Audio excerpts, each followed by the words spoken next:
In the business of bourses and market structure this week, Deutsche Boerse buys ISS, the Weimar Republic, moving forward at last. Not moving forward, ASX. It spends its week in a technology fiasco. My name is Patrick L. Young. Welcome to the Bourse Business Weekly Digest. It's the Exchange Invest Weekly Podcast.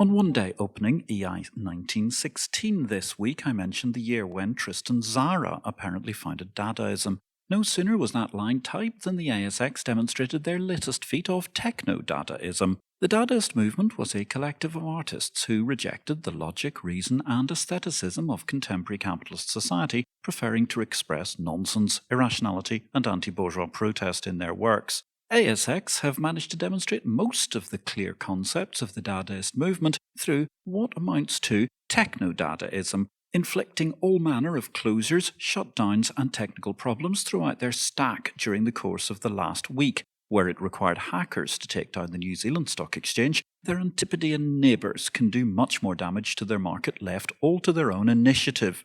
ASX have, it seems, ambition, not the dizzying tech ambition of previous ASX generations who closed a major exchange floor ahead of the vogue for the rest of the world. The past week has suggested they are not merely content to be stewards of the biggest stuff-up in settlements since the LSE's stillborn Taurus, but rather they now have ambitions to manage to screw up the entire technology stack of the market structure. That is, an Australian market monopoly.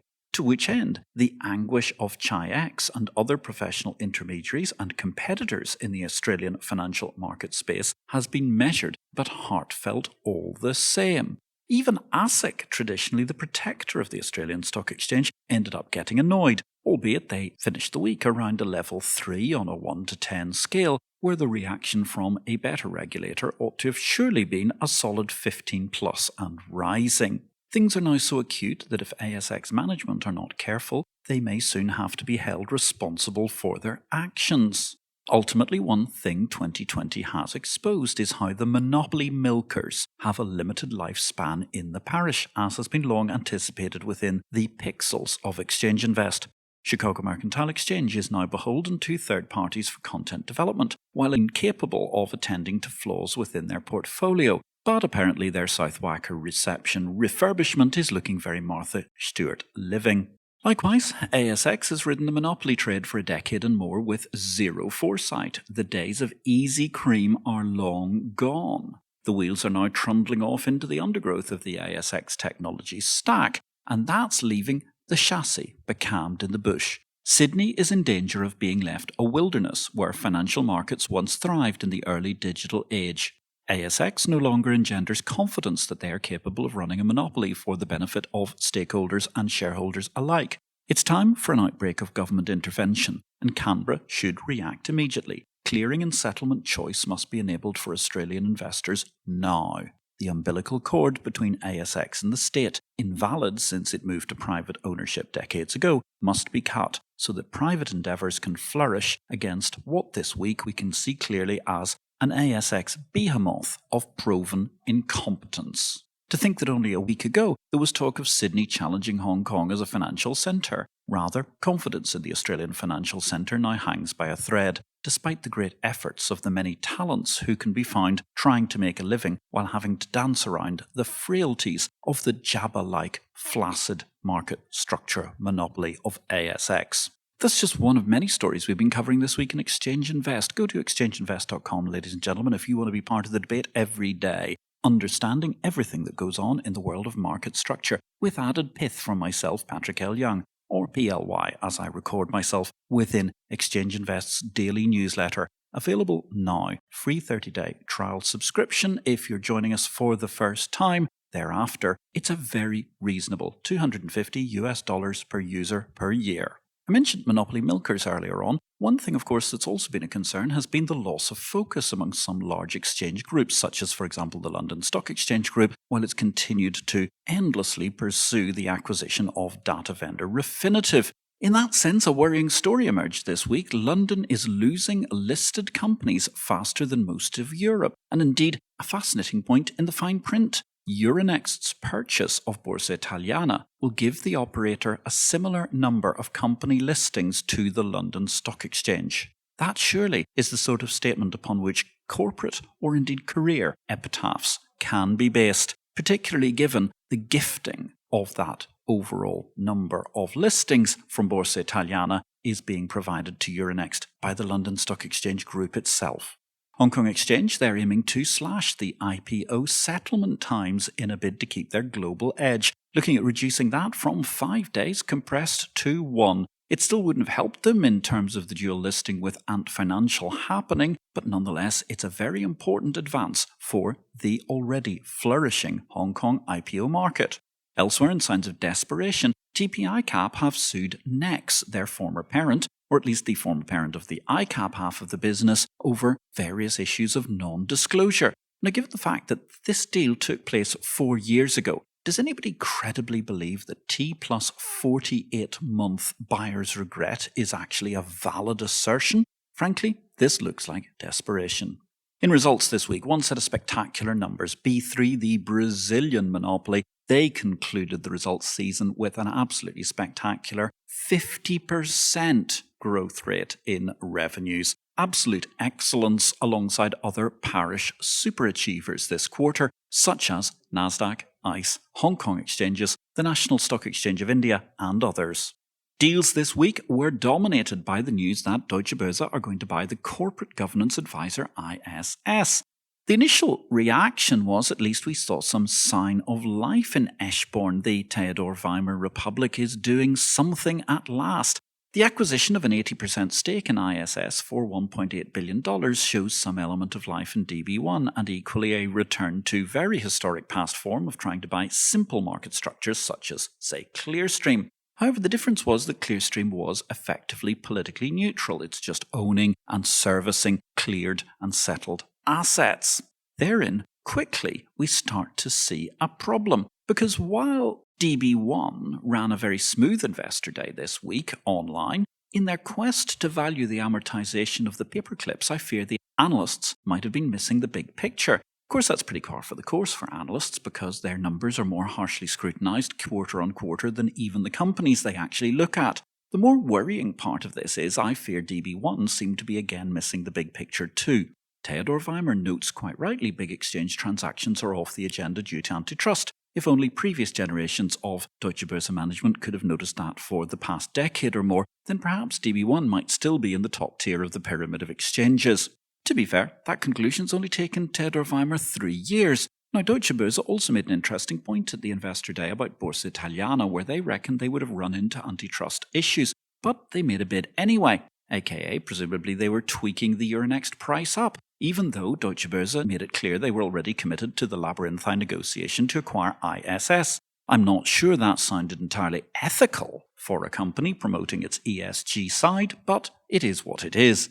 The other fascinating point was that notwithstanding an expectation they would have had antitrust problems with any Borsa Italiana deal, anyway, Theodor Weimer could not get comfortable with the Italian demands for corporate influence on the resulting deal company. Now, back to ISS. I've become less and less comfortable as I thought about this for the last day or two. I previously mentioned the upcoming rebuttal of any ISS decision within Exchange Invest. You have to read it, of course, at exchangeinvest.com to be up with the news daily. But anyway, there is this opening that any ISS decision which annoys a voluble American, or more significantly, say that very voluble subset of the voluble American politicians, is going to prove difficult because they're going to simply say, some German company has said blah, blah, blah.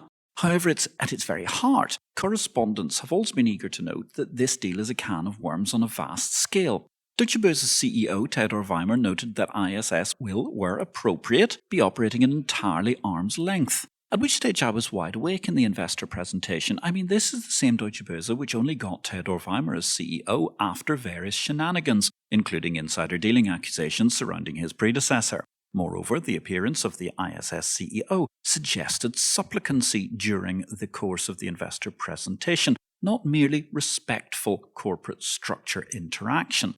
That doesn't entirely fill me full of arm's length enthusiasm for the future Chinese walls of the DB1 management relationship. After all, how can ISS now ever assess DB1 management? Moreover, how can it assess the many listed US exchanges? Any sign of dubious comment on, say, Chicago Mercantile Exchange Group will unleash the wrath of anti-German sentiment, methinks.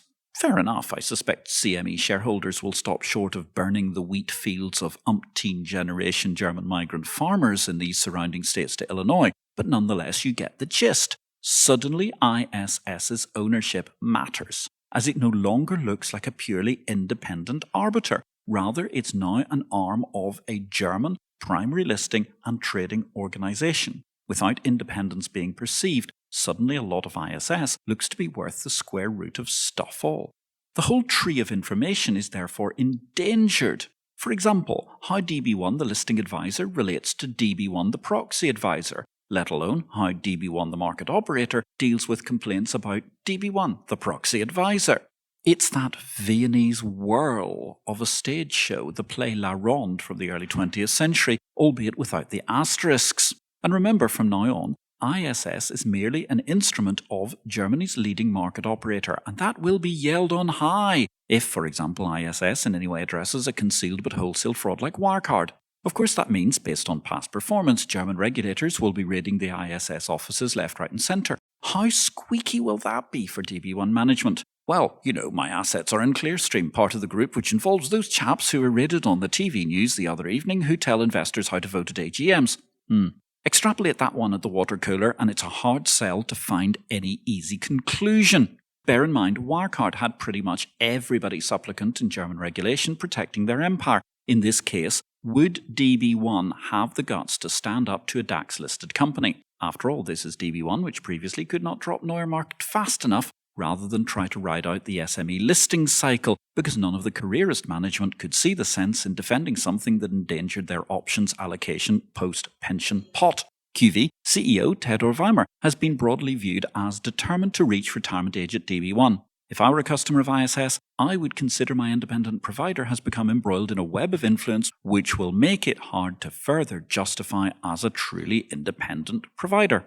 Just to recap, to endanger the bottom line of the independent vendor they are buying by essentially rendering it questionable in its independence, Deutsche Boerse Group are borrowing $1 billion to pay $1.8 billion USD. Don't forget, you can get all of this news and information daily in Exchange Invest, the newsletter of the Bourse business. If you're looking for a longer read, if you're locked down, don't forget to check out my latest book, Victory or Death, Blockchain, Cryptocurrency and the FinTech World, which is published by DV Books and distributed by Ingram worldwide. Meanwhile, IPO-VID Live came to a wonderful conclusion this week with an excellent session talking to two gurus of the VolQ, the latest product in the world of volatility management. That was very, very exciting indeed. You can catch it over at IPO-VID. Coming soon, Series 3 will start on December the 1st with the comedian, crypto evangelist, and fascinating person of economic insights, Dominic Frisby. Thanks for listening to Exchange Invest Weekly. We welcome your feedback. You can contact me directly, patrick@derivativesvision.com, with any comments. Meanwhile, if you enjoyed this show, we would welcome you giving us a thumbs up, or if you have time, a positive review will always be welcome, wherever you find this podcast. We had a great deal of discussion about the Ant-IPO aftermath. That's going to burn and burn until finally they manage to get Ant listed in the near future. Some investors echoing my words of last week that in fact ultimately it could well be that Ant will build back better and therefore end up being a higher value than ever before. And ladies and gentlemen, on that bombshell, this brief review of the world of market structure must come to an end. My name is Patrick L. Young. Thank you very much for listening to the Exchange Invest Weekly Podcast number 72. I look forward to seeing you within the pixels of our daily newsletter Exchange Invest in the near term. Meanwhile, this podcast will return next week. Thanks for listening. Have a great week in markets.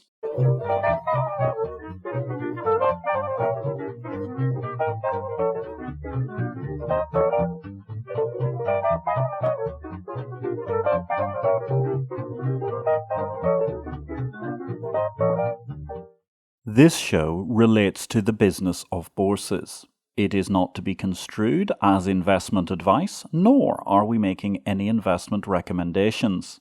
Please consult an investment advisor before you make any investments, and for goodness sake, do your due diligence and do not make investments without complying with the regulations in your home state. Exchange Invest cannot be held responsible for any investment decisions made as a result of our program, which is for entertainment purposes only. The material herein is copyright Patrick L. Young at the date of publication, while our music and sound effects are sourced from copyright-free sources. Thanks for listening to Exchange Invest Weekly, the exchange of information.